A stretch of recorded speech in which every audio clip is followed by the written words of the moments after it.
is how you can get rich. Let's look back on this card here real quick. This slowpoke. Have you already talked about SV1 cards 199 through 222? He's talking about Scarlet and Violet base set, the special illustration rares. The PSA pop report on SV1 cards 199 through 222 have far more PSA 9s than PSA 10s. The most extreme examples are cards 199, 217, 219, and 222. In fact, card 199, the Tarountula, has a PSA 10 pop of 0 with a PSA 9 pop of 11. Small sample size, I know, but if you look at blah, blah, blah, all these other cards, they've got small sample sizes as well. Okay, moving on here to the green portion. Still, low sample sizes, but across the set of cards, 199 through 222, every card has fewer PSA 10s than PSA 9. These cards are still pretty cheap in a PSA 10. I'm wondering if they're slept on. They go on to say these could be the next XY Evolution's Chansey holo. I thought this was an interesting question because I don't see a lot of people talking about this, especially this in particular, but this is where you can make money, and I'm not saying that you can or cannot in this specific case. We'll get into that here in a second, but I just wanted to really showcase how I approach this, what kind of questions I ask, what I like to dissect, all of that. Hello, beautiful people. Captain Zack, Sparrow. I hope you're having a good day today. I want to jump right into the data here for you guys. Let's jump into TCG Player here. So I have a couple of cards that I want to showcase today. So let's talk about the Tarountula here first, which is the 199, number 199, okay? So for this particular illustration rare, you can see over the last few months, like here's just the price history of it on TCG Player. Here's the thing with these kind of cards. One of the questions I want to ask up front is, okay, so with Scarlet and Violet base set, number one, we don't have enough data yet. Set's still new. I'm expecting more printing to happen. However, look how cute it is. It's a cool card, but here's something that I wanted to show. So number 199, I have it listed in order just going up. So if you look at these different cards here, I mean, Clauncher, how many people are going to want to pick up a Clauncher in the future? What about Dondozo? Can't even pronounce half of these words right. I mean, are people really going to look back and try to grab a Fido? Some people will, but to what magnitude, right? Can we put money on this? That's the question, right? Which brings me on to this point here, which would be for slowpoke in particular. Okay, so for, again, this information here is pretty much irrelevant. You can just see the price trajectory over the last few months. This doesn't matter. Over the next year and a half, I'd be more interested in that data. So the first few months, who cares? Whatever it's floating at, the market's going to find whatever the right number is. Now, I brought up this card in particular because from the set, I think people will want to look back on Slowpoke in particular, a more popular Pokemon. People like Slowpoke.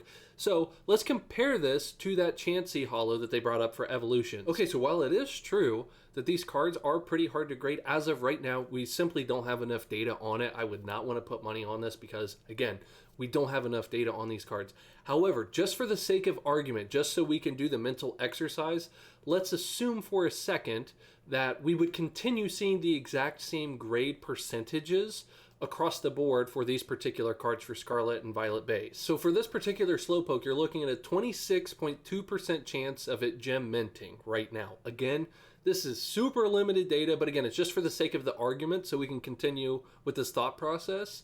There are a lot more Evolution holos graded currently for the Chansey or any of the cards, but you've got a 26.2% chance of gem minting for Slowpoke.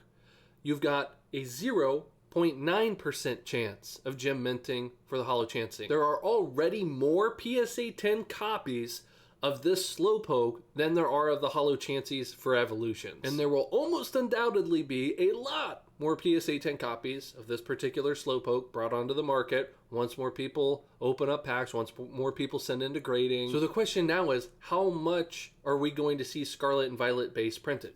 TBD. Now let's think about the pull rates for a second.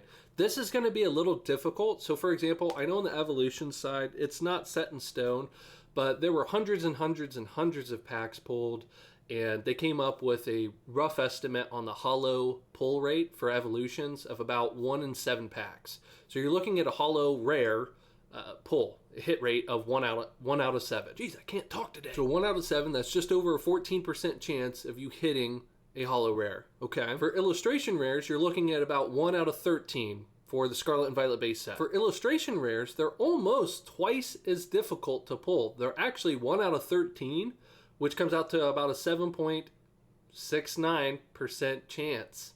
Nice. Okay, so these illustration rares are harder to pull. Okay. Do I think Scarlet and Violet base will be printed as much as we saw evolutions? TBD, I wouldn't think so. However, objectively now, we know they're not as difficult to grade compared to that Chansey holo, right? But is there an opportunity here? I don't know. And here's why I don't know. We don't know how much is yet to be printed. We don't know what the print quality is going to be like on the successive waves of this set coming out. And again, already, they're not that crazy difficult to grade. Like this particular slowpoke, you have over a 26% chance of grading. I mean, 1 out of 4 cards you send in are going to come back at 10. That's not terrible. But I love the way you're thinking about this. And guys, this is how you can get rich. Let's look back on this card here real quick. This slowpoke, it's trending around, what, $9 a card right now, plus or minus on TCG Player. Of course, not all of those are going to gem mint. Geez, if you only had 100 or 200 bucks, you could buy 10 or 20 copies of this bad boy. And if it goes up, instead of $9 a card raw, later in the future you see it at $50 a card, that could be a fantastic investment. Here's the thing.